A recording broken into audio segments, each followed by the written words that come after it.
ખૂબ જ સરળ અને સ્વાદિષ્ટ એવી મીઠાઈની રેસીપી આજે આપણે જોઈશું, જે તમે કોઈ પણ તહેવારમાં બનાવી શકો છો. હાલ રક્ષાબંધન આવવાનું છે તો તમે ત્યારે પણ તેને બનાવી શકો છો. પ્રસાદમાં પણ બનાવી શકાય તેવી આ મીઠાઈ બહુ જ ટેસ્ટી એવી લાગે છે.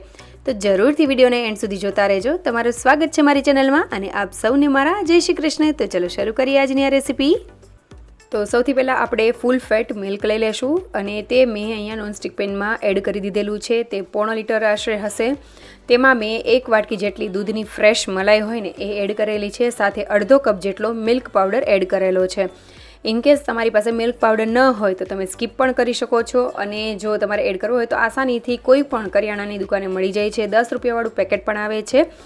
તો આ બધી વસ્તુને સરસ રીતે આપણે મિક્સ કરી લેશું. આ રીતે જેમાં ગાંઠા ન રહે એ રીતે કરી લેશું. અને ઠંડુ જ્યારે દૂધ હોય ત્યારે જ આ પ્રોસેસ કરી લેવી, જેથી કરીને કોઈ લમ્સ ન રહે. તો આ રીતે એકદમ સરસ એવું મિક્સ થઈ જાય એટલે આપણે ગેસની ફ્લેમ ચાલુ કરી દઈશું અને તેને ગરમ થવા માટે રાખી દઈશું. મેં સાઈડમાં થોડું દૂધ ગરમ કરવા માટે બીજું પણ રાખેલું છે. અને ત્યાં સુધીમાં આપણે આ દૂધને હલાવતા રહેવાનું છે કન્ટિન્યુઅસલી. હવે એક વાટકી લઈ લેશું અને તેમાં મેં અહીંયા કેસર લીધેલું છે. તો તમે ફૂડ કલરનો ઉપયોગ કરવા માગતા હોય તો એ પણ કરી શકાય, પણ આ નેચરલ વસ્તુ છે તો તેનાથી ટેસ્ટ પણ ખૂબ જ સરસ આવે છે અને લાઇટ કલર એવો સરસ એવો થઈ જાય છે. જો તમે વધારે યુઝ કરો તો થોડોક ડાર્ક કલર પણ આવે. હવે તેમાં ગરમ દૂધ એડ કરીને તેને રાખી દેશું. હવે આપણે સાઈડમાં જ્યારે બધી વસ્તુ કરતા જતા હોય ત્યારે આપણે ખાસ ધ્યાન એ રાખવાનું છે કે દૂધને સતત હલાવતા રહેવાનું છે. નહીંતર નીચે તળિયે ચોંટી જાય તો જ્યારે પણ આપણે લાસ્ટમાં હું તમને જણાવીશ કે શું થઈ શકે. હવે આપણે હલાવતા જશું વચ્ચે વચ્ચે આ દૂધને અને સાઈડમાં જે મલાઈ ચોટેલી હોય તે આમાં લેતા જશું. અત્યારે મેં ડ્રાયફ્રૂટમાં કાજુ, બદામ અને પિસ્તાનો ઉપયોગ કરેલો છે. તમને જે વસ્તુ ભાવતી હોય એ તમે વધારે કે ઓછી લઈ શકો છો.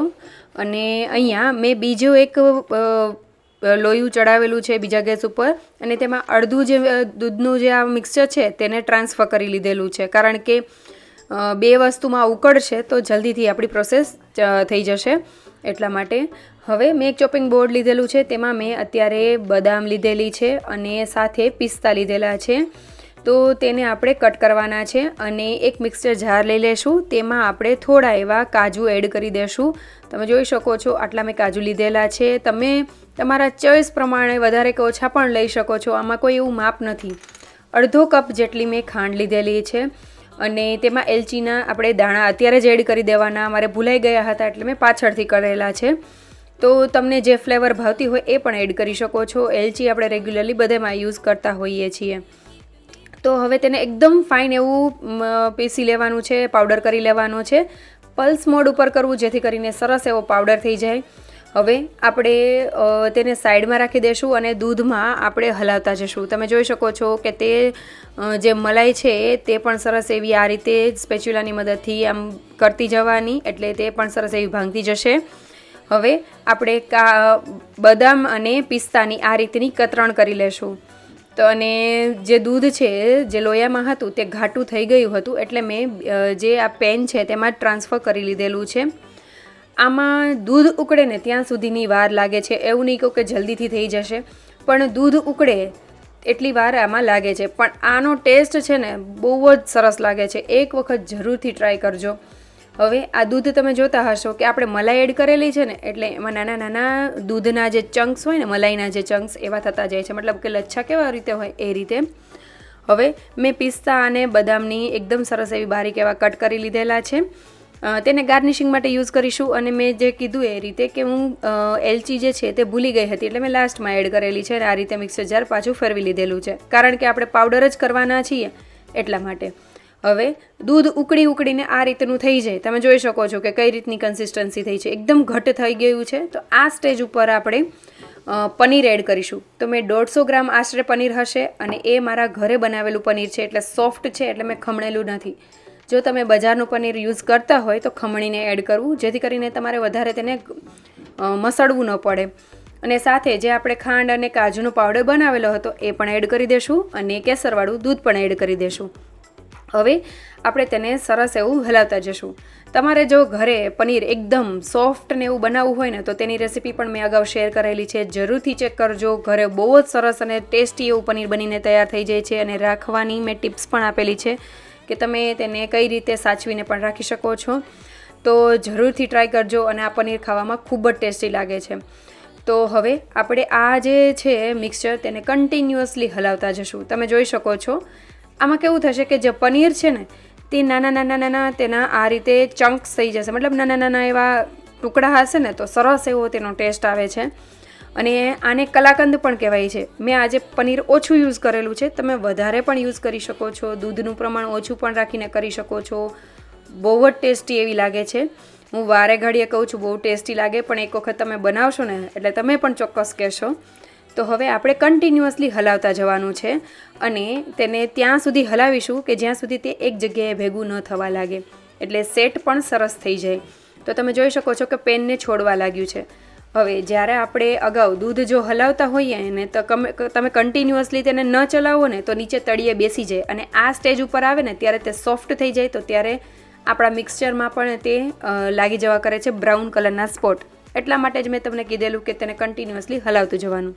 હવે આ રીતે મિક્સચર એક જગ્યાએ ભેગું થવા લાગે એટલે આપણે તેને ગેસની ફ્લેમ બંધ કરી દઈશું. તમે જો વધારે દૂધ ન લેતા હોય કે મિલ્ક એટલે કે મલાઈ જો વધારે યુઝ ન કરી હોય તો તમે લાસ્ટમાં ઘી થોડુંક એડ કરજો અને હલાવજો. બહુ સરસ તેનો ટેસ્ટ આવશે. મેં આજે મલાઈ થોડી વધારે એડ કરેલી છે એટલે મેં ઘીનો યુઝ કરેલો નથી, અને દૂધ પણ ફૂલ ફેટ હતું એટલે મેં યુઝ નથી કરેલો. તમે જો એ રીતે કરતા હોય તો પણ તમે કરી શકો છો. બહુ સરસ એવું થશે.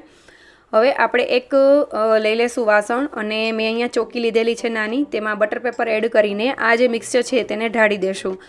તમારે જેવો શેપમાં ઢાળવું હોય એવું રીતે કરી શકો છો. તમે કોઈ પણ વાસણ લેતા હોય, તમારી પાસે ઇનકેસ બટર પેપર ન હોય તો તમે ઘીથી ગ્રીસ કરીને તેની ઉપર આ મિક્સચરને રાખી દેવું. હવે તેની ઉપરથી આપણે પિસ્તા અને બદામની કતરણ એડ કરીને તેને દબાવી દઈશું, જેથી કરીને તે સરખી એવી સેટ થઈ જાય. હવે તેને મેં આખી રાત માટે, કેમ કે મેં આ મીઠાઈ જે છે તે રાતે બનાવેલી છે અને બીજે દિવસે બપોરે મેં તેને આ રીતે સર્વ કરેલી છે, મતલબ કે તેને કટ કરેલી છે, એટલે તમે અંદાજો લગાવી શકો છો કે કેટલા ટાઈમ સુધી મેં રાખેલી છે. આખી રાતમાં સરસ એવી સેટ થઈ જાય છે. તો આ રીતે સરસ એવી સેટ થઈ જાય પછી આપણે તેને આ રીતે પીસીસમાં કટ કરી લેશું. તમને જેવો શેપ ગમતો હોય એવો કરી શકો છો. તમારે ઇનકેસ આવી રીતે સ્ક્વેર શેપમાં ન કરવી હોય તો રાઉન્ડ એટલે કે બોલ શેપમાં બનાવી શકાય. કોઈ પણ તમને જે ગમતા હોય ડાયમંડ શેપ એ પણ કરી શકાય. તો હવે આપણે ડિમોલ્ડ કરી લેશું. તમે જોઈ શકો છો કેવી આપણી મીઠાઈ બની છે. ખૂબ જ સ્વાદિષ્ટ એવી, જેટલા લોકોએ ખાધીને એટલા વખાણ કરેલી છે.